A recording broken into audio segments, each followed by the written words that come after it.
Good morning. For those of you that don't know me, my name is Joan Jack, and I am a member of the Barons River First Nation. We are Aanishinaabe.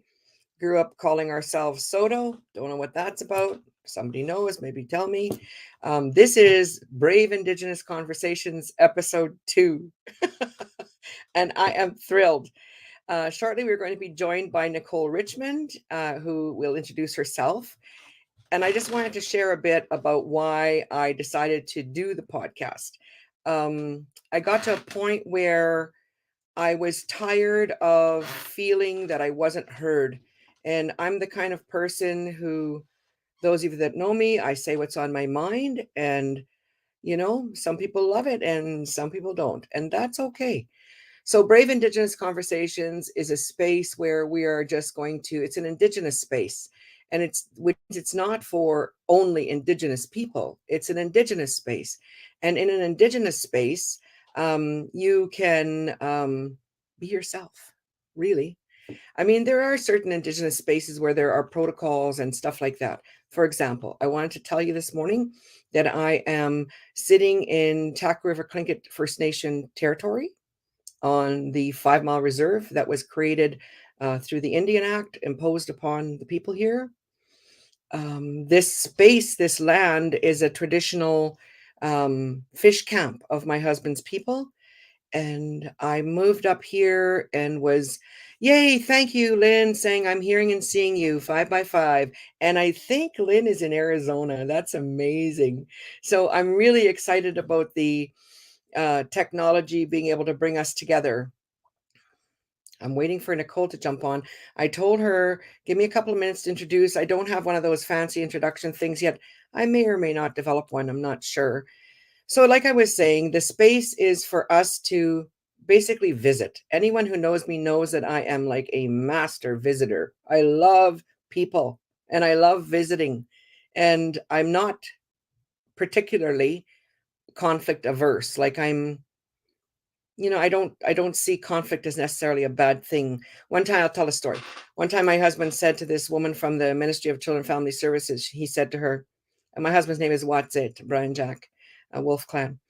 He said to her, he has really broken hands from working in the bush. He said, points at her and he says, some people think I'm always negative. So he said, I'll be negative, you be positive, and together we'll create the spark that's needed for change. Okay, here's Nicole, and I actually know how to bring her onto the stream. Woohoo! Bonjour, bonjour, bonjour. Bonjour, bonjour. Okay, for people who don't know, maybe Nicole, you could start by explaining the greeting and Sure, then introduce yourself. sure. So, bonjour is what we say in my territory. I'm from the north shore of Lake Superior. I'm Ojibwe and Anishinaabe. So, bonjour, Nindawe Magana. Good morning. Hello to all my relations. Ganu Kainadishnikas. My name is Golden Eagle Woman.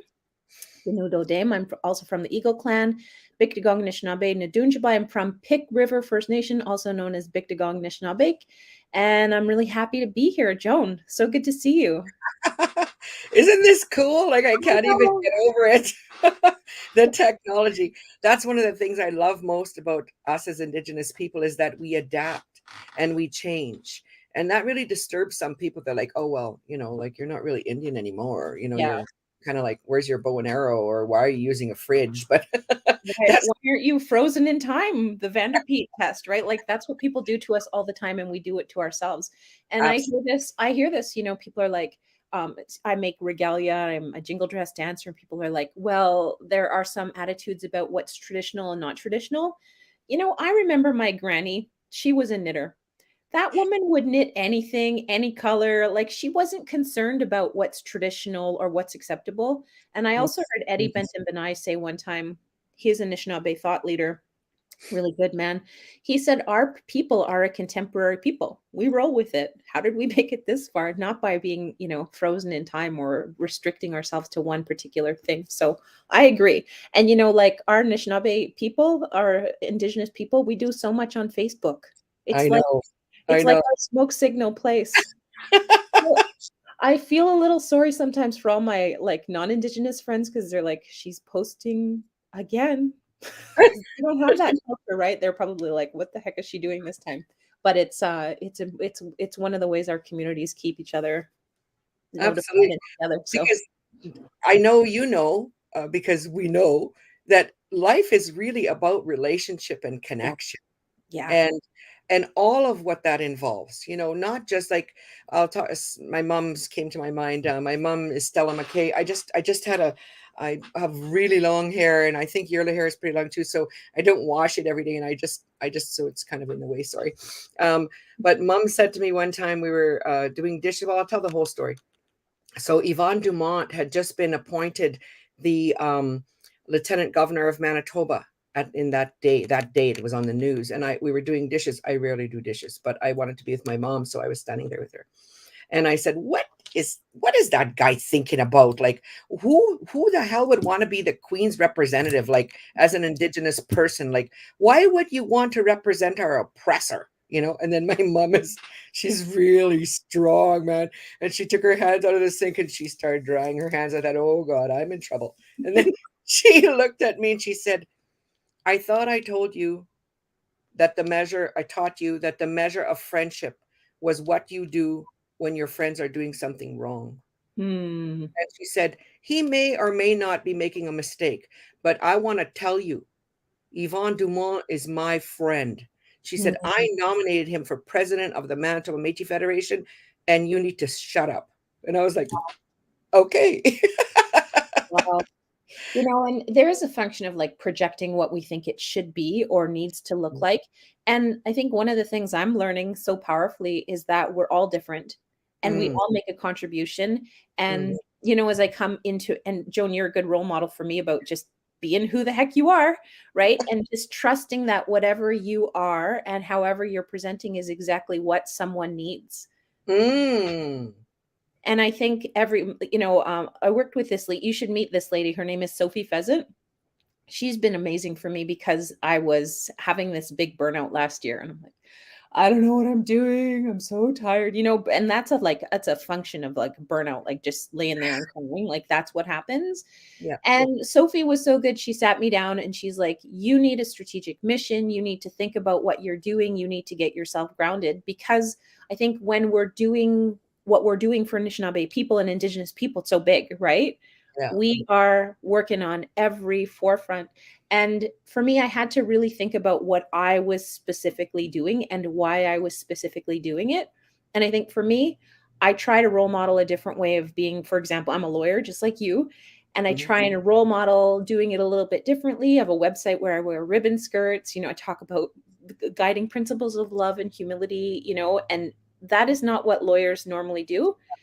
But I didn't get sent here to be a normal lawyer. Otherwise, I would have been happy down in Toronto working on Bay Street, and that I would have had no motivation or ambition to move past that, right? So I always Mhm. tell myself, whatever I'm doing, I'm going to just try and make it easier for other young women who come after me to be their full selves. And that's Absolutely. that's my mission. And that makes sense to me. What you say is like just let people do what they need to do. We don't all need to be the exact same. No, for sure. And let's talk about being an Indigenous female lawyer for a minute. See what comes out. Oh my Oh, God. geez. Oh my God. We better light the smudge here. Somebody light a smudge out there. Actually, more than one, please. So, do you mind if I start? Go ahead. I would love Okay. to hear it. Yeah. So how I ended up in law school was I was teaching at the University of Manitoba as the communications tutor and counselor. Like I was taking courses in how to be a counselor and stuff, and I had finished my undergrad in business education. And the engineering access program may even still be located at the University of Manitoba engineering faculty.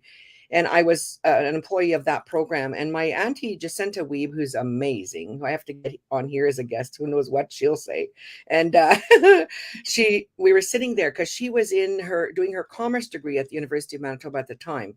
And by the way, she was the first Indigenous woman that I know of to graduate from the commerce degree like the 4-year commerce degree program at the University of Manitoba with honors. She was Wow. on the honor roll. Like she was so amazing. And so we were sitting there having lunch or something, I don't know. And my mom, her sister, was out in Nanaimo, BC, and back in the day, the Department of Justice Canada used to sponsor 10 Métis or non-status people through law school per year. So it was a competition for the 10 spots. And my mom had seen a poster, and she had ripped off the little pad thing, the rip off thing, and she had written me a letter. And she said, I saw this and I think you should go and become a lawyer. And I was like, I could never do that. I'm too damn crazy. Like I was still drinking and partying and oh my God, whatever. And so I thought, no, and I'm not smart enough. I couldn't do it. No way. And then I showed her sister, my Auntie Jess, and I was like, look at this, what mom sent me. She's crazy. And then Auntie Jess said, no, I think you would be great. Wow. And I was like, no, I can't. She said, let's get up right now and let's walk over to the University of Manitoba Law School and let's get some more of those pamphlets. There'll be information there about how to become a lawyer. So we did. We actually walked over in that moment, we walked over to the law school. I got the stuff and, that I wrote the LSAT, blah, blah, blah. And then I got accepted at University of Saskatchewan, U of M, and UBC. Wow. And I was working, I knew at that time, Shirley Olson, she's an Indigenous lawyer who's passed. And I said to her, I don't know where to go, and she said, go to UBC. That's where she got her degree. And I said, why? And she said, well, because there's lots of our people there. Like way back, that was 88. Yeah, 88. There was about 20 students per year 20 students in each year. Like, so there was a visible body of Indigenous lawyers, like students. And so, Jenny Jack, oh, this is how being Indigenous is just blah, blah, blah. So Jenny Jack, my husband's cousin, was in the law school at the same year as me. And we actually ran a campaign where, not just me, a whole bunch of us, we ran a campaign where she was the first Indigenous president of the law school. And she had me as her scrutineer. And you should have seen in the room when they were counting, the white guy that was running against her, in the student in the law school, when they said the winner is Jenny Jack, he said, yay! And then he realized it wasn't his name. Good gosh. But that's kind of how it is. Like, oh yeah, I finished law school and like it has not been fun. It has not been fun.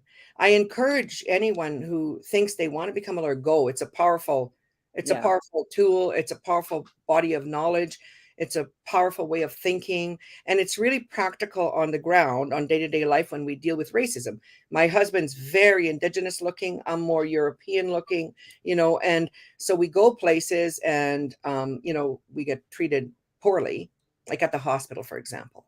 And so we're at the hospital and they're like, whatever. And then I kind of have learned how to drop it in the conversation. I don't know, that when I was in law school, blah, blah. And then all of a sudden the MRI is ordered, the CAT scan. Yeah. Such bullshit. Yeah. It's crazy. Anyway, what did you want to say about being a lawyer? Well, I was sent to law school by my uncle. So my uncle was the longtime chief in my First Nation. So his name is Roy Michano. And in our area in Ontario, he's very well known and he's done a lot. He dedicated basically his whole life to our First Nation and advancing Aboriginal and treaty rights.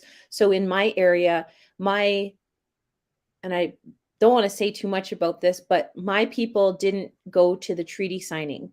So the Royal Proclamation requires the chiefs and principal men to attend at, an open meeting for the purposes of negotiating, treaties. And so there's this longstanding claim to the title of our territory. And, all this stupid law about the crown has the underlying title to the land, and Anishinaabe people just have like a burden on crown's underlying title. And so all the law is really racist anyways. But so my chief at the time, my uncle, I was in grade, 12, and I wanted to know what I should do. Tell me what to do with my life. This is like one person that's a real role model. And he said, go to law school, go and figure out how to resolve these claims for us. And so I did that. I went to, did litigation and I did Aboriginal and treaty rights. But one thing I found so exhausting was trying to convince the government all the time of our validity and being like, this makes sense. come on, guys, recognize us. And I know lawyers that are doing this, and I bow my head to them. And I think that's really important. And it's the long haul game, right? The Section 35 stuff. Yeah. But I never really felt uh, like that resonated with me. Yeah. So my work now is like I work with Anishinaabe, primarily First Nation Ojibwe people, to help them create systems that make sense to them. And so I'm not around lawyers, Canadian lawyers, almost ever. You know, like I work with the band reps here in Ontario for my nation, the Anishinaabe Nation, and we talk about tips and strategies and how are we going to move our people forward. And my all of my friends from the U of T, which is the University of Toronto, which is where I went, they're all in these high ranking places and big jobs now. And so we're moving things forward. And my experience working with non-Indigenous lawyers is they admire the heck out of Native people. They're like, are you Indigenous? And they love it, right? They love it because they know that there's something that's not totally there in their own system, and they admire the fact that we've worked so hard to preserve it in our ways of being. They Yeah. know that there's lack. They know that capitalism sucks. They know that their environmental problems are terrible. They know that Indigenous people have some kind of big secret, right? Some big spiritual connection with the great power of the universe, and like, Joan, I know you, right? And I wanted to do this on the May the 4th, May the force be with you. Yeah. Yeah. That's so cool, like that we did make it this far as Indigenous people. I Mm, think it's a miracle. So no. I like what I'm doing now. I feel very safe and secure. But Mm, I went to give a presentation 2 days ago on May the 2nd to lawyers here in Ontario. It was a mental health mm, conference, mental health for legal professionals, and it's a big one. They had over 5,000 registrants. There was this young lawyer, and she was this young, brown, beautiful, smart. She had clerked at the Ontario Court of Appeal, and she was working for this downtown Toronto law firm, and she was just so defeated, broken. Yeah, broken. broken. And I was thinking, and I wrote an email this morning. I haven't sent it, talking to the two chairs and saying, like, we need a spiritual solution here, you guys. Like, your lawyers are unhappy. Like, Joan, think about the lawyers that that are in the contemporary system. Like, how many of them are happy No, and no. feeling joy? Like they're all stressed out and they're all worried about money and billable hours and this and that. Yeah. And I don't know. I think what I see in you that I really admire is being in the grassroots and Mm, being with the people and saying there are some restrictions in the Canadian system, but we're kind of breathing life, not yeah. breathing life that hasn't already been breathed, but like working on protections, right? To say what we have made secured this far is so valuable. And here are ways that we can work within existing systems, or here are policies or frameworks that we can use to protect Well, our On people. on that point, I want to talk about my husband a bit, Okay. because we've been married 30 years now. What a miracle. People who knew me growing up would think Joan's married 30 years. Joan had kids. Are you kidding me? Anyway, he's a patient, very patient man. I So can see that actually, like in your posts, I look at the love that it's very clear. I'm like, he just really loves her. Look at him, he's yeah, so loving. he Yeah, does, you can he tell. doesn't disagree with me. Believe me. What say Brian Jack? If he doesn't want to do something, no one will make him do it. Nobody. I've tried. So, in terms of our impact as Indigenous lawyers, when I finished law school and came up here to work with the Tack River Tlingit First Nation, oh, there's so much I could talk about. But at that time, there was an exploration mining company that was wanting to punch a 180-kilometer road into unroaded Tlingit territory. Mm. And I actually do want to talk about the whole surrendered and unsurrendered thing if we have time. I know we're scheduled for 1 hour, and I kind of think for now we should kind of keep to that. I don't know why. Because I'm not Joe Rogan yet. I know. Joe Rogan all of a sudden. Anyway, so at that time, the mining company had permission from the BC government to punch this 180-kilometer road into our territory. And a couple of things. Not that I'm not a proponent of violence, but I really was just new in the relationship with Brian. It was like 92, 93. We were together like the first year or whatever. And I remember going to a meeting in the Atlan Rec Center here with the mining company, and the CEO of the mining company, Brian and others were saying we don't want this, and most of the even the First Nation community wanted, because they wanted the jobs at the time, Mhm. and so Brian and his brother Melvin, for real, like that's who was saying no.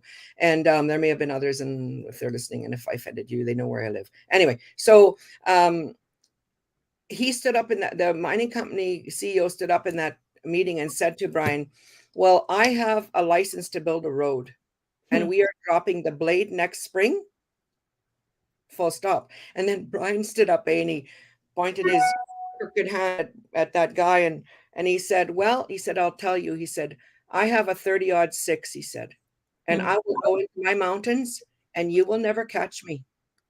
And I thought, oh my God, who am I married to? Rambo? Like, this is just like, because personally, I don't, I know I wouldn't, I don't think I'm there yet that I would give up my life for my land, you know? And I'm not thinking or saying we should, but there are Indigenous people who would, and I didn't go up around them. So Brian said to me, what should I do? You're a lawyer. And I said, just keep being you. Because he was walking the trail from Atlin. He used to leave our house right here where I'm sitting at 5 Mile Reserve with a Trapper Nelson pack. That's a pack without a waist strap, and a little tin can for his tea, and a tarp, and a couple of things in his pack, and his gun and his dog. And he would walk, and it would take him like, I don't know, 3-4 days to get down to the Nakano, where our camp is now. And I just want to go. So when you talk about what we're doing, and I know the case law does recognize that, the break in our use doesn't affect our title or assertion of title or whatever, but in the bureaucrat's mind, Yeah. it does. And Yeah. so getting out onto the land is so important for a multitude of reasons. And I think that's the kind, and for my ego, that's been really hard as an Indigenous lawyer, because like you said, there's a pull to, in me anyway, there's a pull to judge myself according to Western European standards of what is a successful lawyer. Well, Yeah. by this time, with my big brain, I should be really smart and rich and, a partner in a firm and all this other stuff. And I'm not. I'm Yeah. like fundraising to go to the bush, that's what I'm doing. And so that's a different way of practicing law. And my husband gifted me that. Yeah. Indigenous law. Yeah. I agree. I don't have anything to say. I agree. I think you've covered Okay. it beautifully. And like I just also, I think the legal stuff is incidental. I think of it as secondary. Mm, I think if we're out on the land and we're expressing our relationship to Mother Earth and we're taking care of her, I think, I'm a real meditator person, right? And I think about the way that energy flows. And so this, and I'll say this publicly. My husband passed away in 2019, and that put a monkey wrench. Obviously, couldn't really do very much while I was grieving, except I spent all this time walking around my territory, and that was how I was grieving and healing. And mm, when I look back on that, it was almost, I think of it like Pac-Man. Like mm, it was my job to go out and collect all of that little bit of energy on the land in these big, patterns. And ah, yeah, because there's something about our presence on the earth as people, but mm, specifically as Indigenous people, because I don't know, we have a different energy. We're very spiritual people, and I feel like it's my job to take care of the earth. And if that's being present on the earth and creating a channel, a mm. communication mechanism between the creator and through my body to the earth, I feel like that's enough. So Ah. Joan, I don't you're not gonna die We, with your freaking bank account here holding it close to you. That stuff is not important. And the measure of your impact, I mean, like I don't know many lawyers that are as well known and as well liked as you. And you could be sitting, and I'm not blowing smoke here, but I'm just saying, like, we're spiritual people. We're creators people. We're here to love, and we're here to be respectful and show humility, and all these seven grandfather teachings. yeah. That's what we're really doing. And so when I talk about the law being incidental, I work with my clients sometimes and I'm like, okay, in the child welfare context, for example, how are we going to create a law to show our children that we're loved. Can we create a law requiring people to love? And the answer is no, but we can create conditions where we can show children that they're loved, show Mm, children that they're supported. We mm. can't positively require people to go out and take care of the earth, but we can create conditions where the earth is protected, right? So it's like when I think about our role as lawyers in Indigenous law, it's procedural. We create conditions for people to be protected, to be their highest and best selves. That's the way I look at I it. think that you hit something really important there, that, and really what it is for their, even in our culture, colonization has diminished it, but we still know it in our souls. But there's a social order between us and all other life forms, you know? And so I told this story 3 times this week already. I was standing on the Taka River talking to a non-Indigenous fisherman about the elders of my husband's nation had said they didn't want the fish wheels to run at night to get the salmon at night. The Mhm. elders, in particular, Mrs. Nyman, she was the oldest Wolf Clan member, and she said the fish have to have a chance to go by and have their babies. You know, like if Mhm. that wheel is going all night, you know, we'll get bad luck. Like it's not good for us. Like Yeah. it's not good for the fish, and it's not good for us. And so I was having this conversation with the fisherman, and he said the same thing the miner said. He said, "I have a license to kill fish, and I'm going to do that as expediently as I can so I make enough money to feed my family, because Mm, my family needs to eat too, you yeah. know? I get that, you know? And so we kept on talking, we kept on talking. And I think that's one of the gifts I have is I'm willing to stay in these difficult conversations. Not everyone is. My husband is a grizzly bear. He will show you his ass. Like he will Mm, just miss you and walk away. Could have killed you. Like it's your lucky day. He walks away. And so, but me and maybe you, Nicole, we're compelled to be in these difficult conversations. So all of a sudden he said to me, "You don't think that the social order between me and the fish should be regulated legally?" I said, "Yeah, you got it." You know, because you can't control yourself. You yeah. don't see yourself as the same as the fish, Yeah. you know? So there has to be some kind of way of regulating you, Yeah. because the fish is just being a fish. I don't know what fish think or feel, or I'm not going to project. I mean, but they are on their way up to the Nakana and higher to spawn to Kuthai, and they're on their way to have their babies. And if you can't control that relationship between you and the fish, we have to control you. And so that's the kind of conversation in Indigenous law, like you're saying, procedural.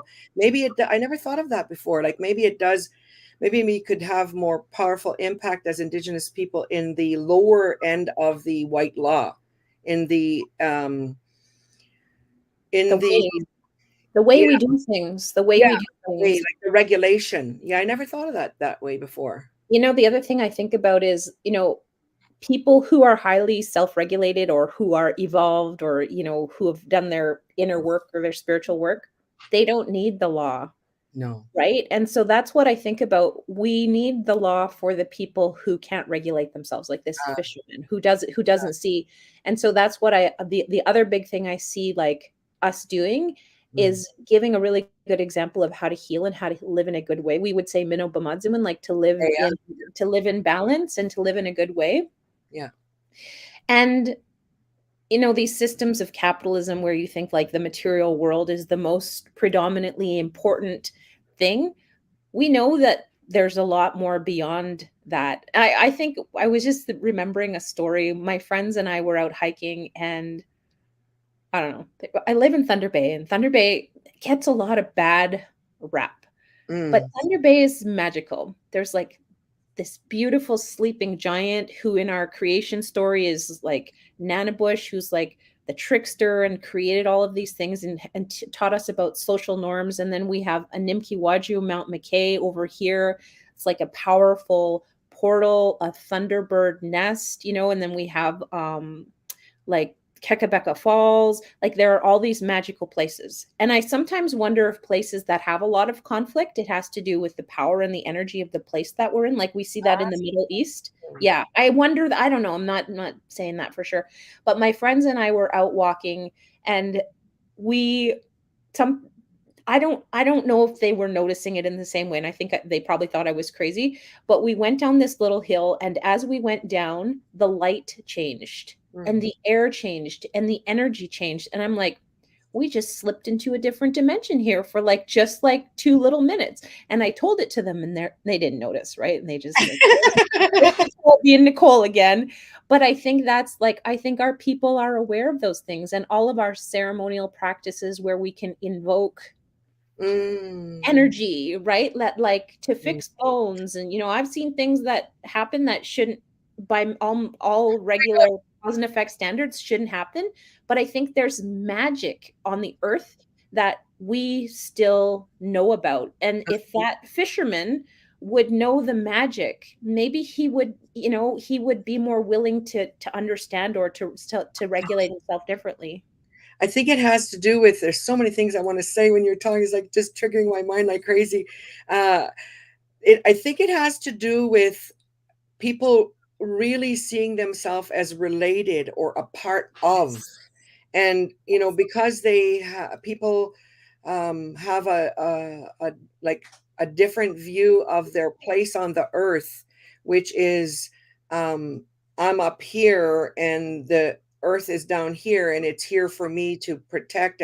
Like environmentalists would be like, it's here for me to protect, but that's Yeah, still a superior position, you yeah, know like stewards. It just aggravates me when First Nation governments get, I don't know why they agree, but to call themselves stewards of the land. We're not stewards of the land. Holy man. We're part of the land, you mm, know, and I am my land. yeah, And that creates different kind of relationship with land than steward. Steward is still very righteous in my opinion.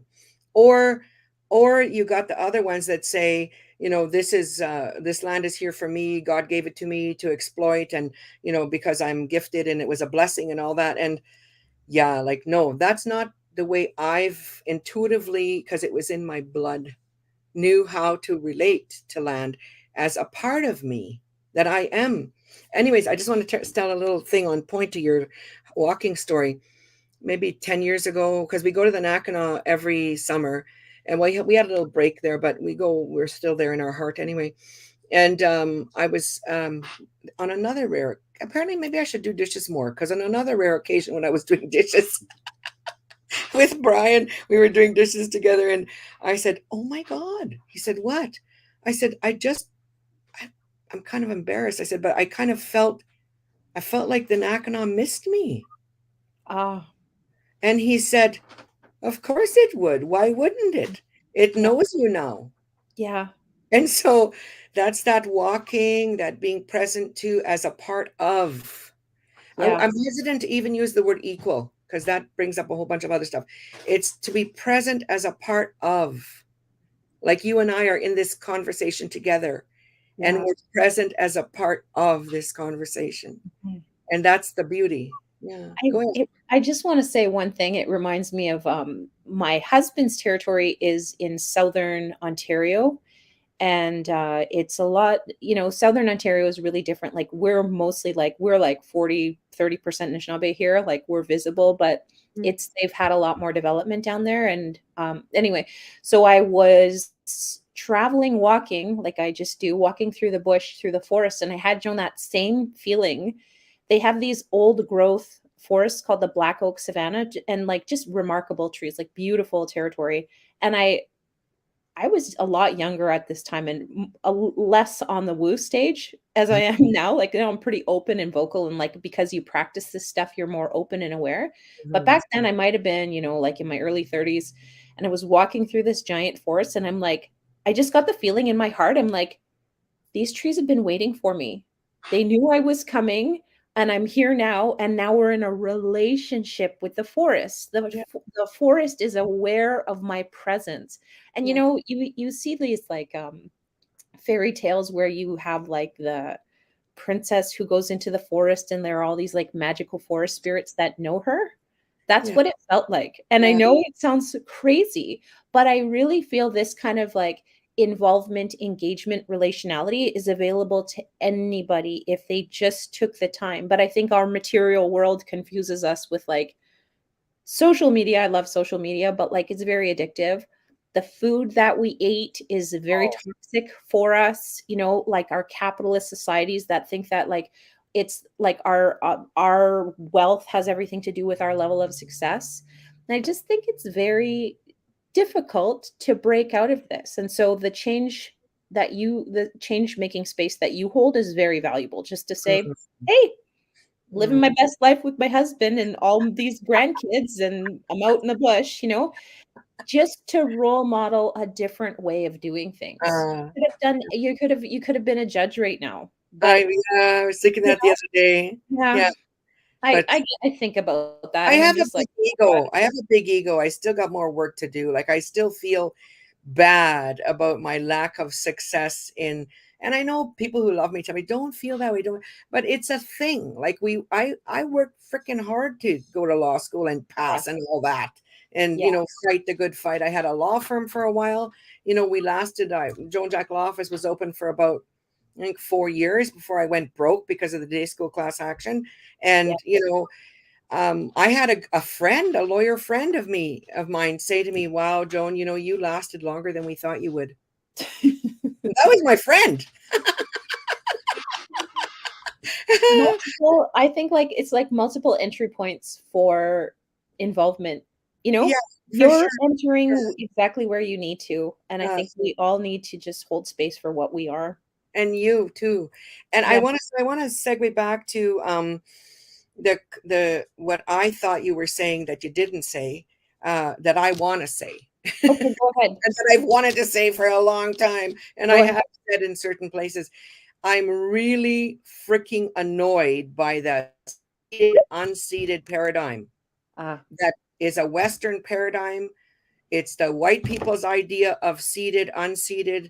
And every time anyone says unseated or seated, I get mad. It causes my high blood pressure. I'm like, I can't believe on September 25th or 27th, 1967, or whenever it was, that the York boat pulled into Barons River, Manitoba, where I'm from. And Commissioner Morris's diary describes the day. They wrote in there in the morning, and they had the treaty all written out, and people yeah, were gathered. And then they if you go look at the original treaty, they signed with their clan shapes, and then they rolled on to Norway House to do the adhesion. And in a matter of a week, they captured Manitoba, basically, most of Manitoba. And I know this is going to offend a lot of treaty people and people who know about ceremony and all that.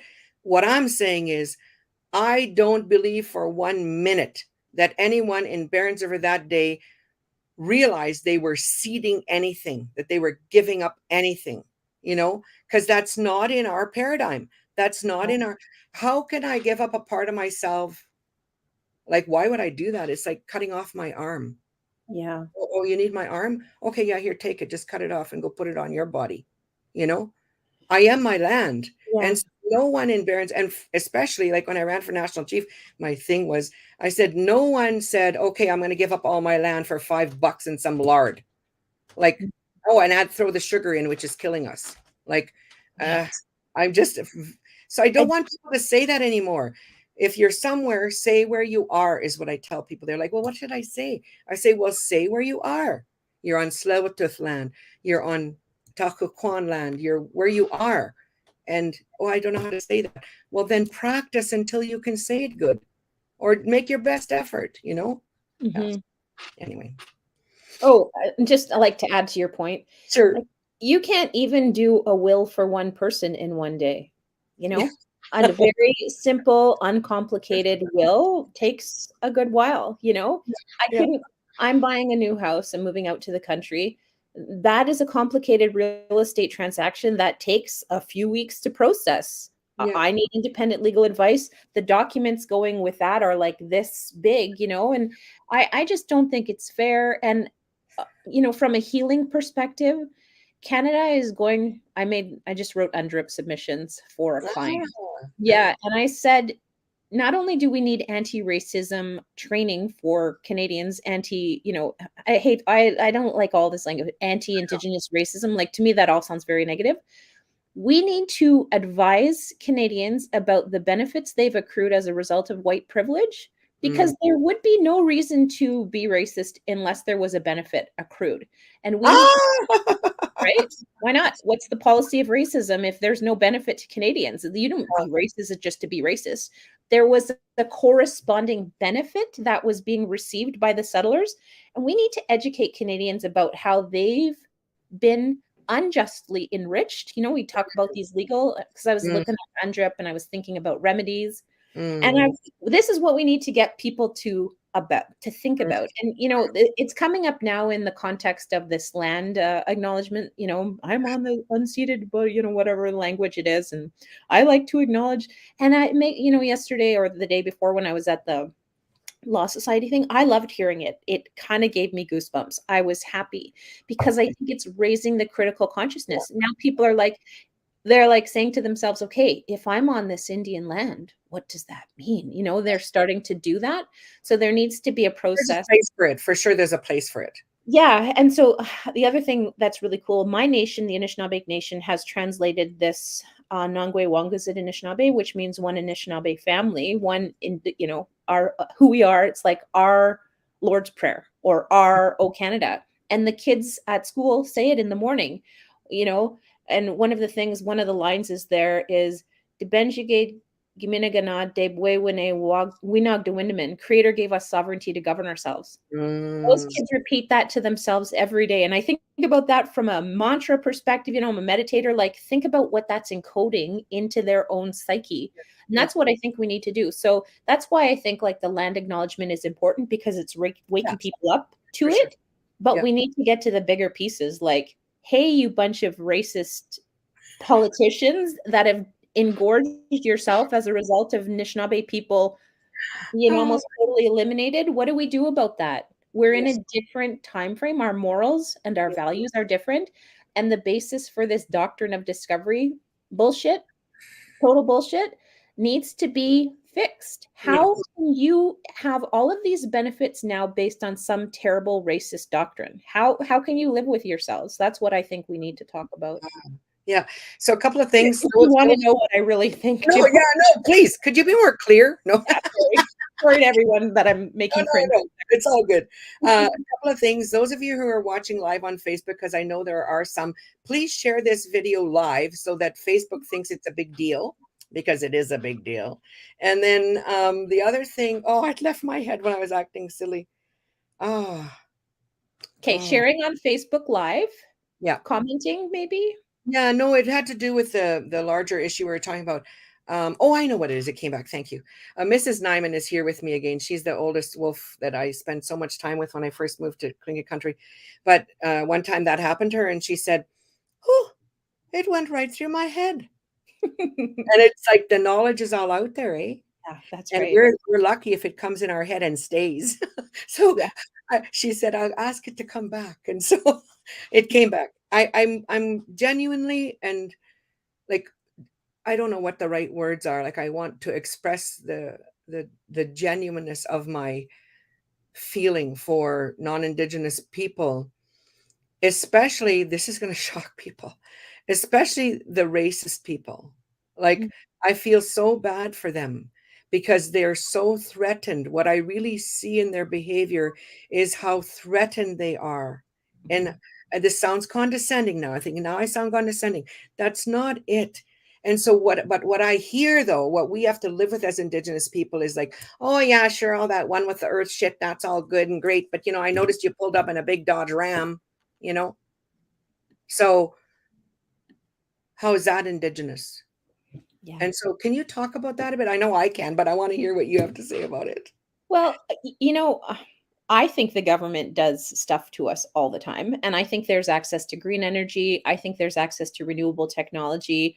I think there's corporations that are sitting at the top of this that are benefiting from all of us fighting with each other about racism or socialism or capitalism or all of these things that they introduce to keep us stopping from thinking about the big picture. And I really think like this is like our I think we're essentially spiritual in nature, and I think there's a lot more that we could do on this material world that's Mm, not being accessed yet because we just get stuck in watching Young and the Restless and like where's Victor and Nikki this week, you know, like I don't know if there's still a couple, but and I think like pragmatically speaking, I need to drive my SUV because I need to get to the powwow and I need to go to the community events. And if I did have access to better technology, and that I think that will happen soon, Mm. I do think that that exists. And I agree with you. I feel sorry for people that haven't had the consciousness awareness expanding moment yet to realize that we're all the same. I Mm. could have just as easily been born into a different family with a different perspective, but this is the reality that I'm having right now, and I love it. I'm so blessed to have the Nicole experience. It's a lot of damn fun, right?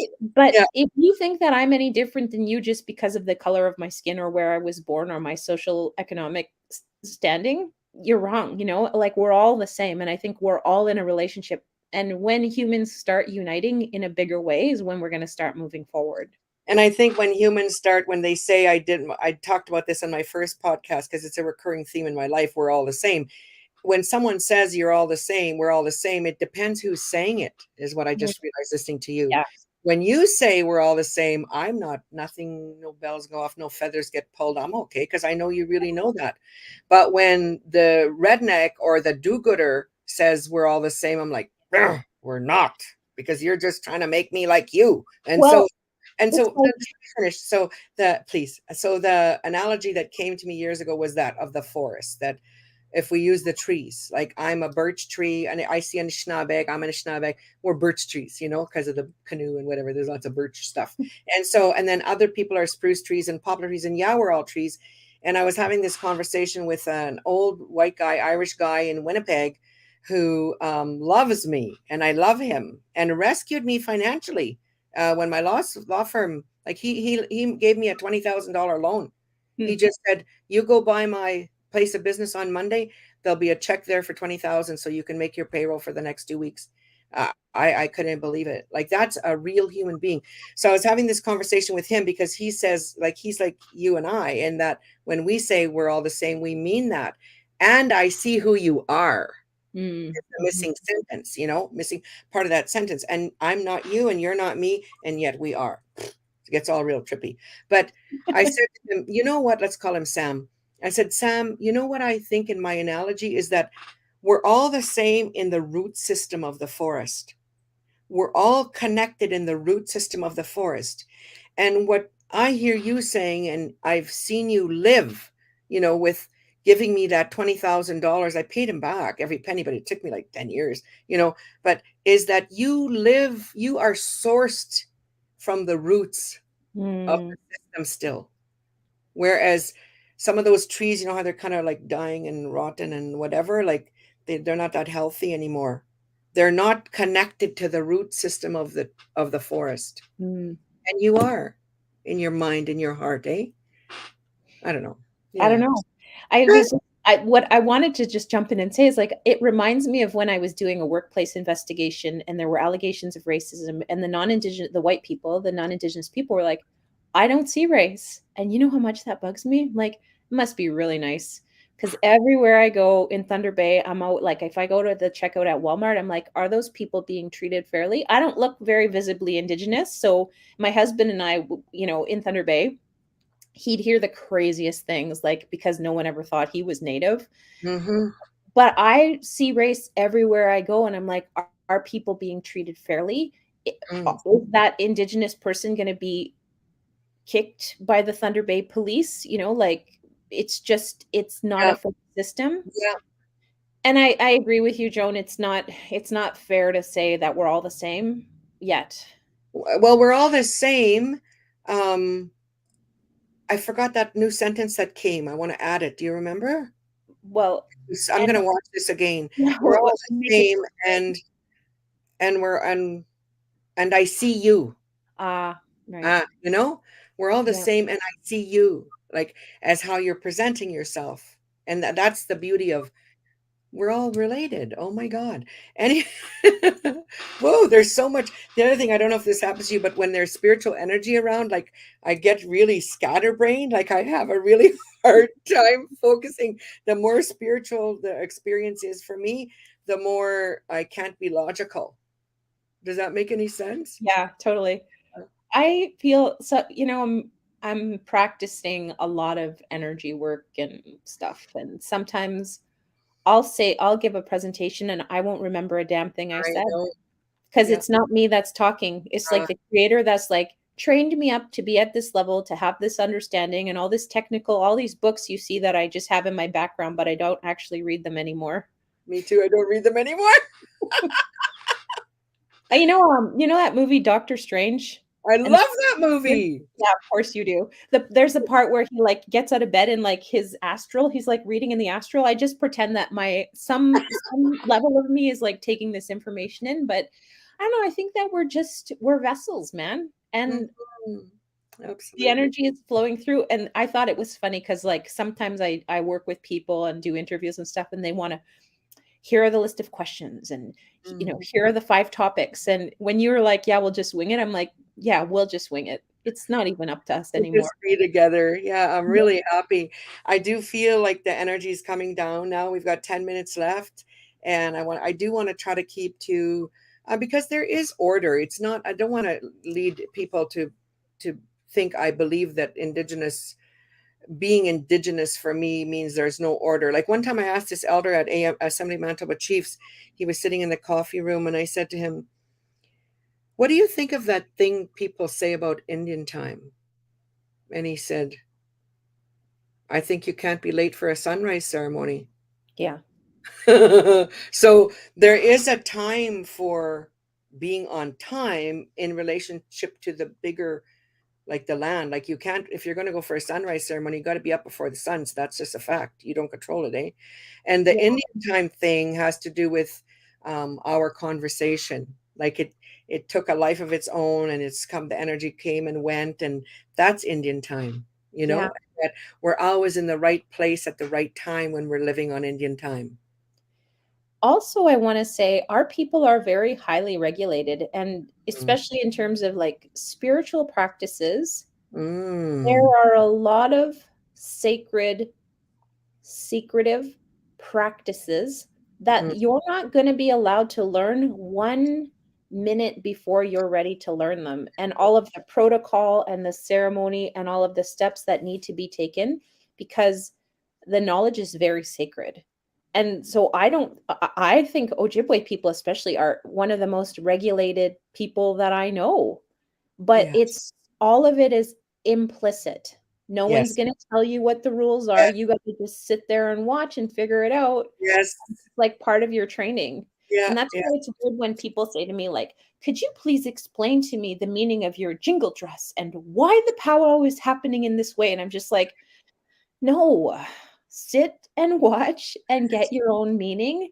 That's like Basil Johnston, who's an Anishinaabe theory, really smart person, philosopher, and he just says everything is true. Like my experience of this call is even different than yours, Joan. Of Like course. we're each totally having our own experience, but there is an ultimate truth and there is an ultimate order. And I think our people know that and they access that, especially our high ranking medicine people. Yes. They know that, right? And in our way, our law is spiritual law because it's being handed down by a force greater than us. And that's where I sort of settle down about torts and contracts and this and that. Like we're doing the best that we can at the level of human understanding right now, but there's something so much bigger, and I think we're getting closer to that as a civilization, and I'm Mm. here for it. Yeah, totally. I get it. I love it. This was such a great conversation. Before we close, I wanted to make a little plug for because what I'm up to straight up is that I love conversation and I have a rich, rich life, and I have oh so much visiting. But doing this, like visiting in public like this, I realized when I got I know let's just It's have a funny. long one. The way Yeah. you said that is so funny. Visiting in public, yeah. This is Yeah, what this with is. the whole world to watch us visit. We were driving in Whitehorse a couple of maybe 3 weeks ago, and different. So a few years ago, I was visiting with somebody, and then a white guy, and he was like, "Oh my God, you're like a female Joe Rogan," and I was like, I was thinking, who the fuck's Joe Rogan? So I went and looked, and like the guy's got 14.7 million followers on his podcast. Wow. It's monetized, and he's very opinionated, and that's good for him. Good for him. If you don't like him, don't listen to him, whatever. And that's me anyway. And so when I was a kid, I used to say, well, when I was younger, I used to say, well, when I grew up, I just wish I could be as brave as Rex Murphy. He was another really opinionated white man in Manitoba that said stuff that upset people and sparked conversation and whatever. And so when Brian and I were driving into Whitehorse, we were listening to a podcast, and I got the spiritual law. I got the message. I got the message. You need to start a podcast now. And I was like, oh.